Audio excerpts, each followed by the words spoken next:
Endurance Junkie Podcast, episode 89, brought to you by Health IQ, an insurance company that helps health-conscious people get special life insurance rates. Go to healthiq.com/junkie to support the show and learn more.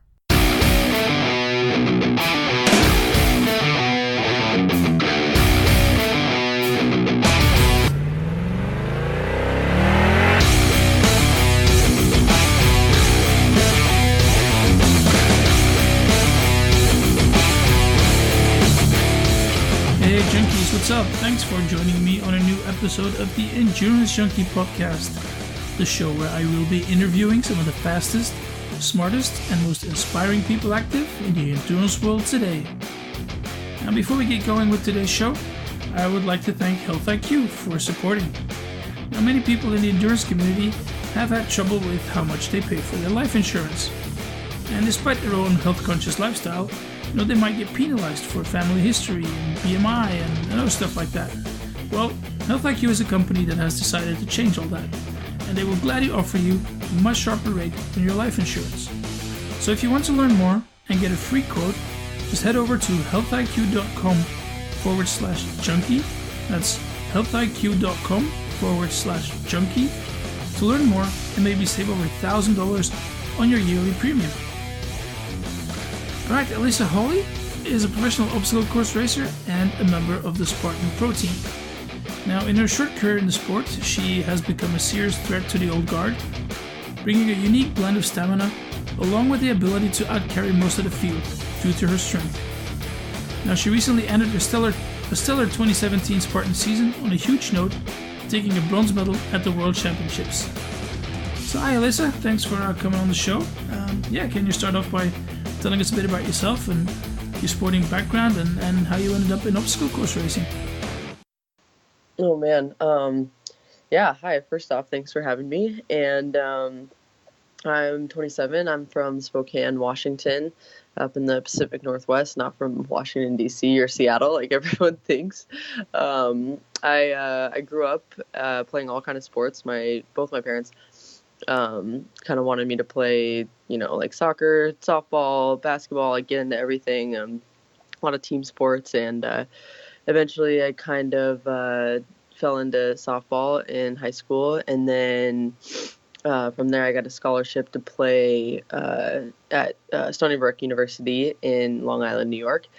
And I was there for a couple of years. And after softball was over, I was just kind of over working out, I was like, no one has to tell me what to do anymore, and just kind of took a hiatus. And then eventually just kind of got back into it, started working out. And after, like, you're just kind of going through the motions and stuff, and I was like, well, I want a goal to train for, maybe some sort of race. And I was living in New York, like I said, and there was on Groupon there was a Spartan race, and I had no idea what it was, but it said it was in the Mets Stadium. And I was like, man, that sounds awesome. Like, I'm a huge baseball fan, and especially the Mets. And I was like, that'd be cool just to kind of go tour the stadium and run around and stuff. And when I did the race, I ended up taking first in the open division, which, it's a stadium. It's not a super big deal, but it got the idea in my head. I was like, well, it was really surprising. And I was like, well, I did work pretty hard for this, and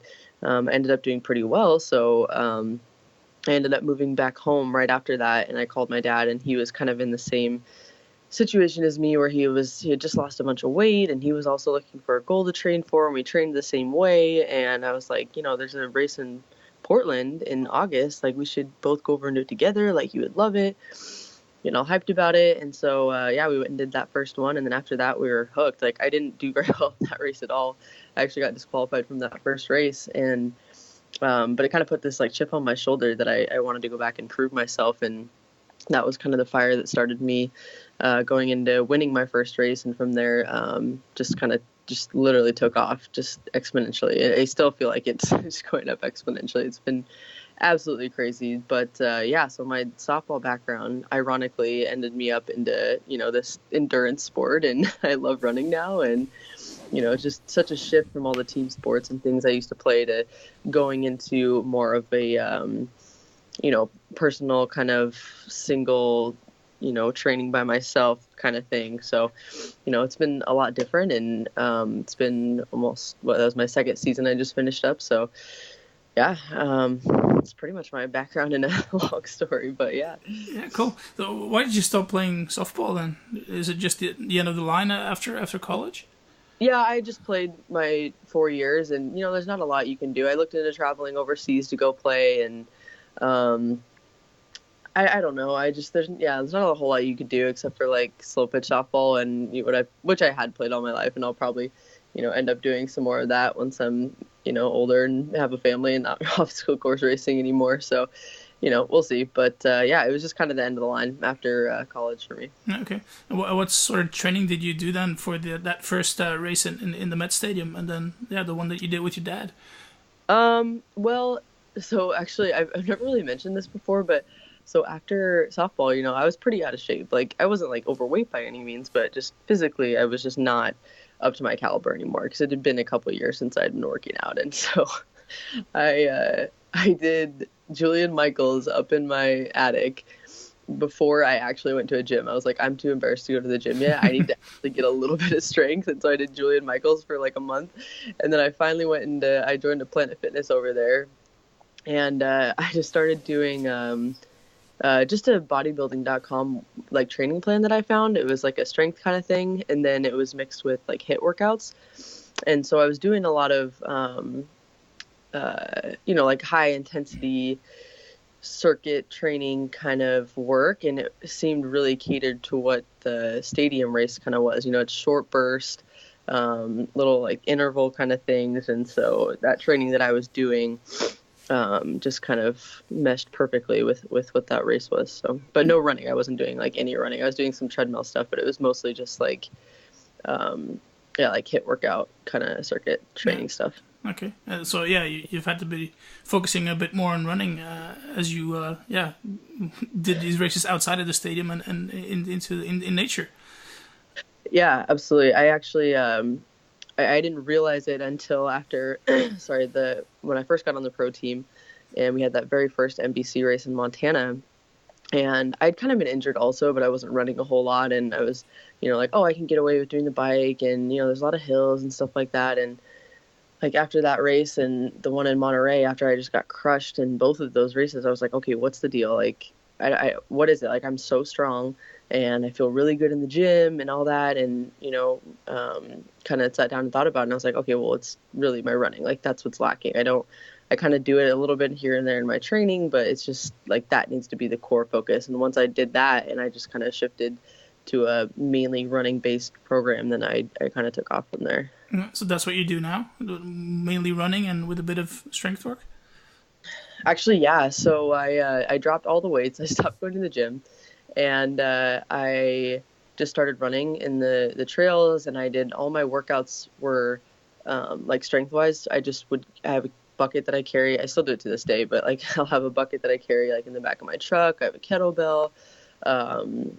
And, doing lots of pull-ups and push-ups and things like that. And that's my strength work when I'm in season. Like out of season, I'll go to the gym and I'll lift a little bit more. But when I'm in season, my strength work is just doing those kind of functional movements with some weight or, because I can add on, wear my weight vest and things like that. But yeah, it's pretty much all running and then adding those kind of strength or elements to certain kind of workouts. Okay. So yeah, well, when did you figure out that this was something for you and you could make it to the highest level? It was after so like I said, that first race that I got disqualified from, it was an NBC race and I didn't know it. It was in Portland and I saw these cameras and Rose Wetzel and some other people, and I was like, what is going on? Like, this is actually a really big event, and I had no idea hardly what Spartan race was, let alone who all these people and cameras were. And so, I looked into it a little bit before that, and I was like, wow, this is like a legit sport. And I watched some of the episodes on TV, and and after that first race, I got disqualified because I dropped the Herc hoist, and I didn't really know the rule. Like, I wasn't paying attention. That was the thing. And I didn't do my burpees. And so after that, I was super pissed off. I was just like, man, like, I don't want to do this anymore or whatever. Like, I don't know. I was just being dramatic. And And I was like, no, like, no, I did really good for where I was at. Like I got 13th in an NBC race, like, and so to discipline myself, I did 30 burpees every day until my next race, which was in like a month and a half later, something like that, in Seattle. And I ended up winning that race. And after I won that race, I was like, okay, so, I disciplined myself. I trained really hard, and, let's see what's next. It was kind of like that first race, it was like I had worked hard for it, and I kind of did well. Let's see what's next. And so, after that race, then I got talked into going to Sacramento and going down there like the next couple weeks. And I was like, okay, let's see how it goes. Did well there. I was like, okay, let's see what's next. And it was just kind of, at that very, I think it really kind of started at that first stadium race. And then from there, it was just almost like little baby steps up the tier, if that makes sense. Yeah, it does. Yeah. And before you know it, you must have made a hell of a impact on this, on the scene. Yeah. Cause you became quickly picked up, by the Spartan Pro team. So what's life like as a Spartan Pro? Is it as fun as your Instagram account lets us believe it is? It honestly is. I am the most blessed and lucky person ever. Oh my gosh. It's amazing, all of the experience that I've had to have or I've gotten to have. And it's just the things that, and opportunities that God's provided me with. And man, like it's just crazy to think of how many places that I went in just a year, and I've never traveled out of the country, and like I'm getting to go and do like the thing I love while I'm traveling and seeing all these places. It's just like there's really like no better way I could have imagined myself living. Really, it's I don't know. It's kind of hard to describe, actually. It's kind of overwhelming when you really actually think about it. And I mean, I love being a part of the team. Like everybody in the community and on the team, like all good friends of mine, and Spartan takes care of us, so I don't know. It's just it's been just an amazing ride, and I'm never sure how it can get better, and then it does. So I'm hoping to keep up with that trend. Yeah, I was going to ask about the community. I mean, it's you're part of that pro team. I guess you travel and you train parts of the year together. Is it like friends outside and then just fierce rivals once you're on the course? Yeah, I mean, we kind of choose, I mean, it's like, hey, I'm going to be in this area. You want to train together? You want to go to training camp here? It's kind of like up to us, if we want to go and train together. But, we are all on that level that we do at the bottom line just want to see each other succeed. Like we want to go out and train with people who are better than us, who are going to push us. And, then when it comes on the course, it's like, okay, who has it the best on that day? Like you may beat me in training, but let's see what you got when it comes to the actual race day, because it's a whole different ball game. And but yeah, so everybody on the team's super cool. Like after races, we're all hanging out in the pro team tent, and just talking to the rest of the community too, who comes up and I get to mingle with. And it's been actually even cooler to see like in international races versus US races, just the kinds of people who are there. It's kind of blown my mind, to be honest, like how much I really do like love all the people who are racing, and who get to come up to me and share their stories. And it's pretty awesome. So especially, like I said, internationally, because it just seems like there's a different passion over there. It seems like they I don't know, like I don't know if hardcore is the more kind of word. I guess I would say just passionate about, like they really, really work for it, and really have just kind of like sold themselves into it. And it seems, I guess, they're more racing with a purpose. Like over in international races, they seem to kind of almost have, just kind of like that, more of that fuel for a purpose, and like racing for their country or their family or things like that I've kind of noticed. Not to say the U.S. doesn't, because I know everybody has their reason that they race, but the international kind of just seemed a little bit more intense in that aspect, which is really cool to see. I wasn't expecting that. So yeah. Yeah, and it's amazing how the sport has boomed over the last couple of years. Can you make a living out of it as a pro athlete?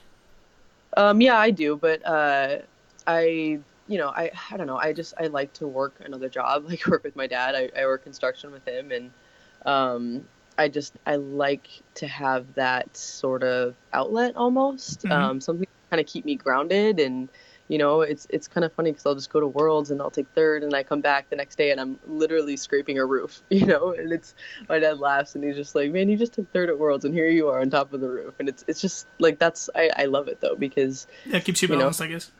Yeah, it really does. And it just, going into work, it's just kind of that grunt work, and it's helped me a lot in my training in the past. And also it's just kind of like, you just go in and you don't have to think about anything. You just go and you do your work, and it's, I don't know. I think if I was just full-time not doing anything, like I did take some part-time work going into Worlds, and kind of now just working for him part-time so I could train more. And I really just think, man, if I was just training and not, working at all and just focusing on, being an athlete, like, I don't know, there's just too much free time for me. I need to have like a crazy hectic schedule with a lot to fit in and a lot to do and having to fit my workouts in. And I like that structure and, having a lot of things to do. I don't like to have a lot of downtime that's open for like, oh, well, I could do my workout later, or I could go and do this. And it kind of keeps me more accountable too. Yeah. Okay. Do you feel you need to make sacrifices then, if you want to keep it as busy as you do?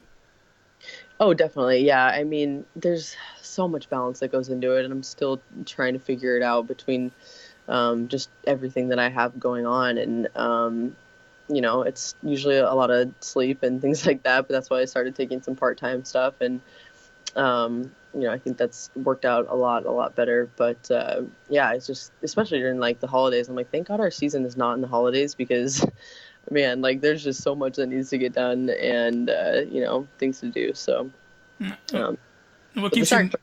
Go ahead. Oh, I was just going to say, there's, without sacrifices, it's not going to be, is worth it. And so I think it just seemed a little bit too selfish of me to also, just try to be a full-time athlete. And I wanted to be able to like be there for my dad and other people and things like that. So, yeah. What keeps you motivated to keep making these sacrifices? I don't know. I just kind of remember where I came from, I guess. I feel like God has just kind of put me on this path and giving me all these opportunities. And I know that if I just kind of trust in him and what he needs, that there's going to be more callings for me. Like I feel like I've just kind of really been called to do this. And this is just like the gift that he's given me. And, I'm just so appreciative of it that like, there are going to be sacrifices. And so that's, at the end of the day, like, that's what it's going to take. Yeah. And I know, everybody else is going to be doing that too. But in the end, it'll all be worth it, that kind of thing. So it would be a shame to let those talents go to waste. Yeah. Talk a bit about your 2017 season. How's that been, and what has your highlight been for you? Oh my gosh, I can't even pick, honestly. 2017's, like, now that I'm looking back, it's probably like the best year of my entire life. And I'm hoping next year I can say 2018 was the best year of my life. But I think the highlights were just all the places I got to go, like my international travel from Greece and Mexico, and a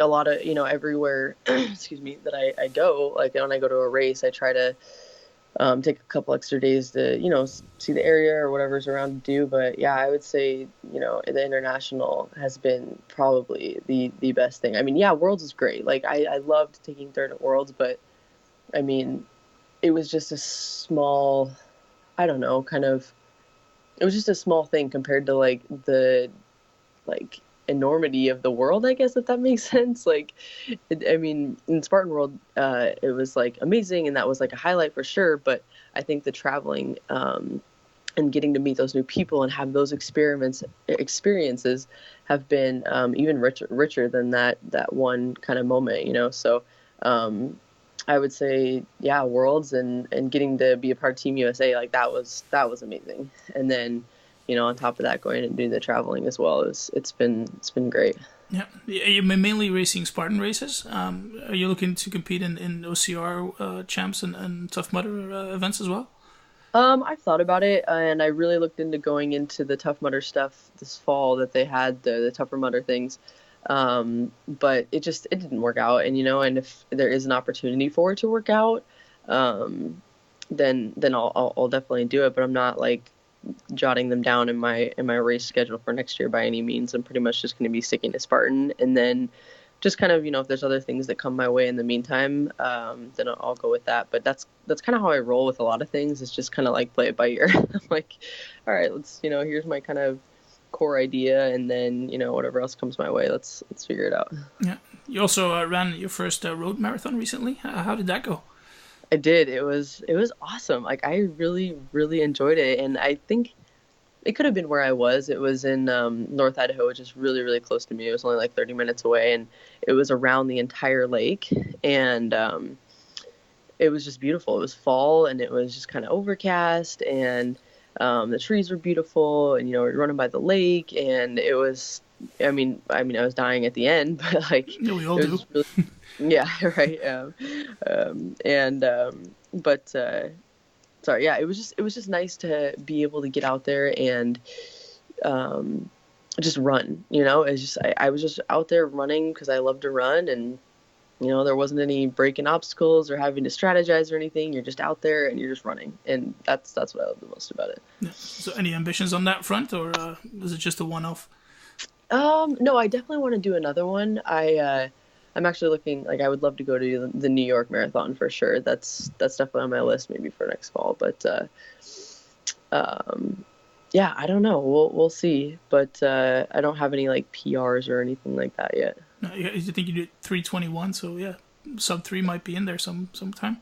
Oh, definitely sometime for sure. I just yeah, that would be pretty cool to do a sub 3, but we'll see. Okay. Anything else on the bucket list besides New York Marathon? Oh my gosh, I feel like there's so many things. Like, I don't know. There's just so many little races that I would love to go do, like some adventure races. I'd love to go to like do a Moab race.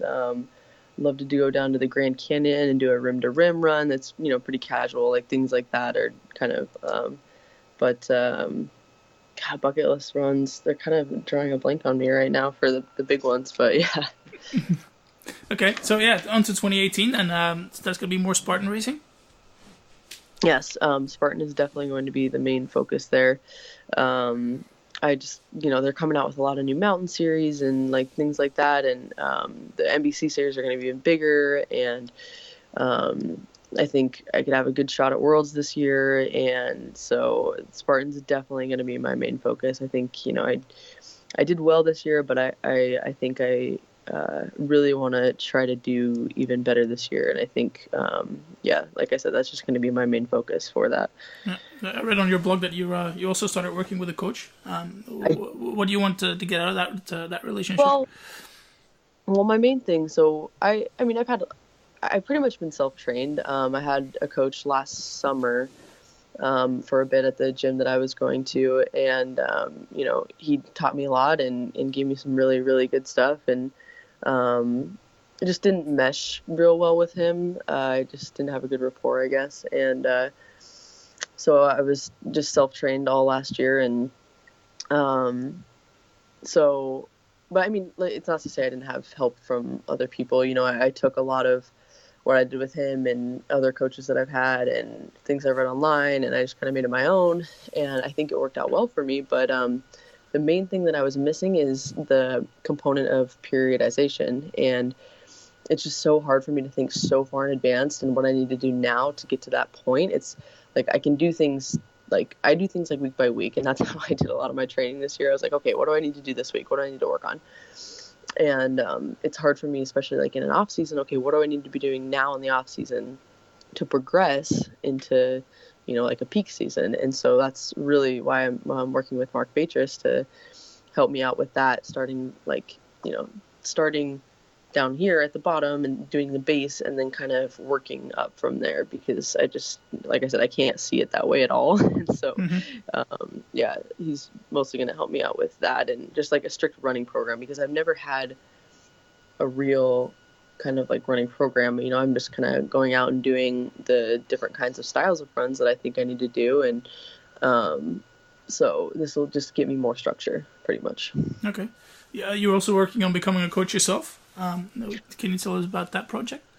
Yeah, me and my dad, we're going to be opening up a gym, so the construction days are kind of coming more to an end, and I also wanted to start doing something more meaningful. And, I really wanted to start helping people. Like, I have so many people just emailing me and messaging me on, what to do about training, and just a lot of questions and things like that. And, I can do my own training, and I'm great at working with myself. But when it comes to other people, like, I really feel like I do have a lot to offer.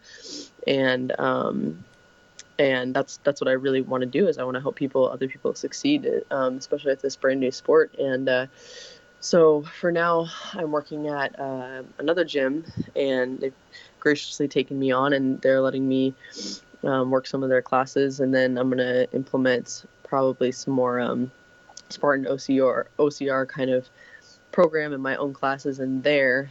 And then that's kind of what it'll be at me and my dad's gym. And then from there, I really want to try to do some online stuff. It's just a really slow process right now with just everything else that I have going on. But that's the ultimate goal, is to be able to do some online stuff, to have some individual clients, and then like here, and then have the like classes at the gym as well. So okay. Good luck with that. Yeah. What's the greatest piece of advice you've received yourself in OCR? In OCR, or in sports? In sports, it's, oh my gosh, like, my dad says so many things to me, like, all the time, that I'm trying to think of, like, the one thing. I mean, he's really just always kind of told me just to never give up, just to work hard and to never give up. And that's kind of, I don't know, it's just been ingrained in me. It's not, there's probably certain one moments, and I can't think of them off the top of my head, but that's really it. It's like, he'll give me, kind of like race prep talks and things like that. And that's what it'll be. It's just like revving me up, and like, like, you got this. And he uses a lot of analogies. Like, when I was first going out, it was like, my analogy going in was that I was Rocky and I was going up against Apollo Creed. And because we're both big Rocky fans, and that's really, really what got me into that first race. My first win, actually, that's exactly how I looked at it. I was just Rocky, and I just wanted to go out, and I wanted to compete, and I wanted to go out because I love doing it. And I think that's really kind of what propelled me in that first win. So it's like, just things like that he's kind of really always been able to do for me before races. Yeah, do it all for Adrian. Yeah. All right. Thanks for your time, Alyssa. It's been fun. How can people get in touch with you if they want to? I'm on Facebook, just my name, Alyssa Hawley, and then Instagram is christian.warrior14, and my email's in there as well to get a hold of me. But those are my main platforms right now. All right, cool. Put those links up on the show notes pages. Feel free to give some love to your sponsors. Oh yeah, Fit4 has been awesome. I use them for gloves in my racing, and they have a bunch of different kinds online. They're really great, awesome people. Like, they're just the best. So if you ever see Fit4 tent, just go up to them and just chat with them. They're great. And then also Energy, they're giving me like crystal light packets kind of thing. Put in your water bottle. They're awesome. And that's all I got right now. All right, cool. Anything else you want to plug? I don't think so. No? Okay, well, then I got one final question. We finished the interview, and you step outside the house, and you find a lottery ticket that ends up winning $10 million. What do you do? I take my parents on vacation. One each. Like, I'll take each one of them on vacation somewhere. Okay, cool stuff. Thanks for your time, Alyssa. Much appreciated. Cool. Thanks so much. Alright, thanks for listening to this episode with Alyssa Hawley. Now, if you guys like these little interviews and don't want to miss any future episodes, just head over to iTunes or Stitcher and subscribe to the show. I would also like to thank everyone who has also left a rating and a review there. That's much appreciated. So if you haven't done so yet, please consider leaving me a rating and a review.